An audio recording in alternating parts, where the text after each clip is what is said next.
科学发现地球可能是空心的。二战后，美国军方在南极的一个绝密计划，竟然无意间验证了这个理论。更古怪的是，我国上古时期的一个汉字早就暗示了地心文明的存在。但上古人所说的地心，并非地狱，而是道家洞府。这是怎么回事？地球内部真的有文明存在吗？难道人们寻找的天堂其实就在地心？新来的朋友们点个关注，带您了解更多精彩内容。19世纪初，一位名叫约翰·莱斯利的苏格兰物理学家具体阐释了他对于地心世界构造的想法。这位苏格兰贵族可不是头脑发热就搞出了一个地心世界，他本身对热这一现象就非常的感兴趣，也很有研究，早早的就造出了世界上第一块人造冰。在约翰·莱斯利的地心世界理论中，他认为地心世界起码存在着2个太阳。原因很简单，约翰·莱斯利以为地表之上的生物想要生存是需要极大的热量加持的，因而靠一个太阳再加上来自宇宙的其他热辐射就能解决生存问题。但地心世界没法像地表世界这般接受来自宇宙的热辐射，因而就只能纯靠太阳发热。显然，一个太阳是不足以做到这一点的。因此，约翰·莱斯利就以为地心世界必须依赖着2个太阳发散的热能才能过活。当时，人们对于地球内部结构的认知还不完全，因为就不知道地球的内部的确是潜藏着一股远超地表的热量的，否则约翰·莱斯利可能就会提出更多的设想了。没过多少年，大概是1818年的时候，一位名叫克里福斯的人就沿着约翰·莱斯利的思路继续往下走，认为倘若地心世界存在的话，那必然要有一个入口。于是在塞姆斯1号的文件中，他就认为地球的结构是大壳套小壳，其中交错的地方就是地心世界的入口。根据克里夫斯的推算，这个入口就坐落在南极和北极。从物理上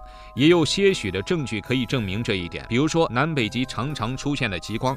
克里夫斯认为，这南北极出现的极光就像是地表世界见到的太阳光线一般，是无法被遮掩的。根据这一点联想，就可以知道地心世界也存在着类似的太阳，一到某些时候就散发出神秘的光芒。当然，眼下随着科学技术的进步，科学界基本认可极光的产生是由地磁引起的，但地磁现象是如何发生，又是如何导致极光的产生，这本身就有待于进一步的解释说明，因而也不能完全说克里福斯这群人的想法就一定是错的。事实上，二战之后，美国就对这些理论进行了一定程度上的验证，他们也想知道南北极这个地方究竟有没有可能藏着地心世界的入口，那么结果又是怎么样的呢？地狱真的存在吗？多名科学家推演出地心世界的存在，而美国军方在南极的一项实验中，实验者竟然真的误入了一个神秘的世界。难道地心文明的入口就在南极？1946年12月，美国突然发起了跳高行动，跳高的地点正是南极。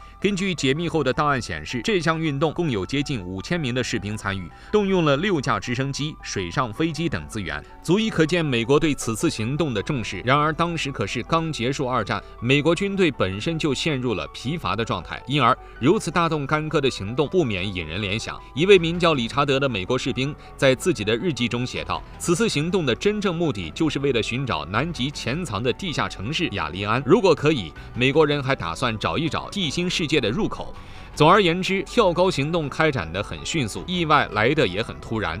在首次出航期间，理查德就发现多名队员接连的返航。当他意识到不对，也想要返航的时候，却发现自己陷入了一团迷雾之中，顿时就失去了方向。与此同时，飞机的雷达出现了疯狂的指示，以至于理查德根本来不及控制飞机。而最绝望的还在于，原本一望无际的冰川表面，突然就出现了一座从未见过的山脉。飞机不由理查德的控制，自行穿过了这座高山。理查德本以为自己要死了，可下一秒又见到了无数的绿色。没错，山脉之后竟然是绿洲。绿洲的植被生长得异常茂盛，像猛犸象的动物悠哉悠哉地步行着。正当理查德沉溺于这片景色之中的时候，飞机两旁又冒出了2架碟状飞行物，还发出了无线电的信号，欢迎你来到我们的世界。紧接着，理查德所驾驶的飞机自动停靠在了绿洲上，碟状飞行物中则走下来2个金发碧眼、体型瘦高的人，他们带着理查德一同走上了悬浮在空中的汽车，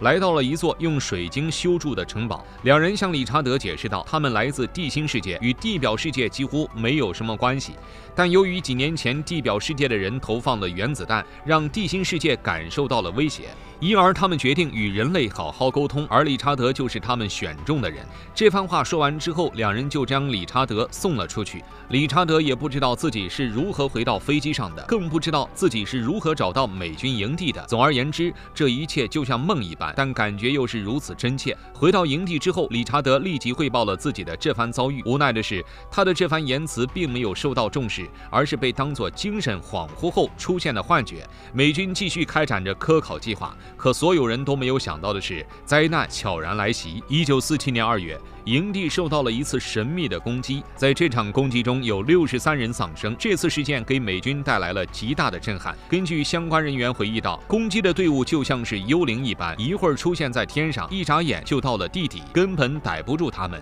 只有被挨打的份儿。也正是因为这起可怕的攻击，2个月后跳高计划匆匆终止。地狱真的存在吗？科学家发现地球内部可能存在文明，美飞行员自称曾误入其中。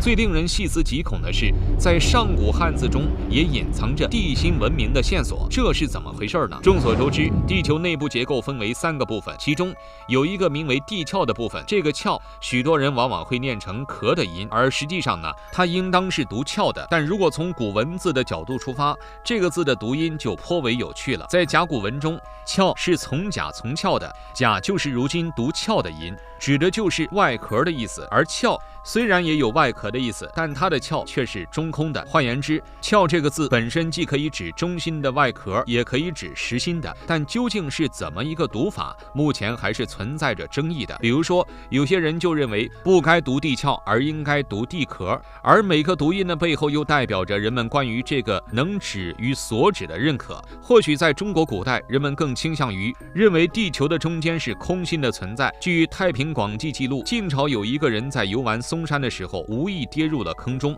趁着太阳还在，他就试图地走进坑里，看看能不能找到出去的方法。结果走着走着，光线渐渐的就消失了，紧接着整个洞穴就陷入了黑暗之中。这人被吓得不轻，可是没有办法了。此时向前走向后走都不好说会遇上什么，于是他就鼓起勇气继续向前走。不知道走了多久之后，终于瞧见了一丝的光亮，他很兴奋，觉得自己终于有救了。果然没几步路，他就遇上了2个下棋的老人。当时此人是又饥又渴，就向老人询问有没有水喝。老人没有直接回答他的问题，只是递了杯水。这人喝了下去之后，发现这水非常甜，喝了之后人就变得有精神了起来。老人见他有精神之后，就喊他可以回家去了，这里不是他该来的地方。可怎么回去呢？老人指了指旁边的那口井，跳进去，沿着井一直走，不管遇到什么都不要害怕，就可以回家了。于是此人就跳进了井中，一路上果然遇到了许多奇怪模样的人，但庆幸的是，这些人对他都没有恶意。走着走着，这人实在是饿了，于是他发现井壁上的泥土格外的诱人，就拿起来吃了。吃下之后，整个人再次恢复了精气神，就继续赶路。他也不知自己赶了多久的路，只好问人此地是何处，这才发现自己到了青城山，也就是说，这人从河南走到了四川。因此他又继续走啊走，终于再次回到了嵩山。到了嵩山之后呢，这人就想着自己怕不是去过了地心世界，毕竟那个世界一切的格局都很像成仙之后居住的场所，于是就找到了当地的举人，写下了自己的故事。从这里可以看出，中国古人对地心世界似乎是见怪不怪的了。在他们的认知中，地球并不是只有地表世界才能住人，这也就意味着古人看待地球的视野是相当开阔的。他们相信万物皆有可能。当然，关于地心世界是否真的存在，还有待科学的进一步发现。看到这里，您有什么想说的呢？欢迎在评论区留言分享。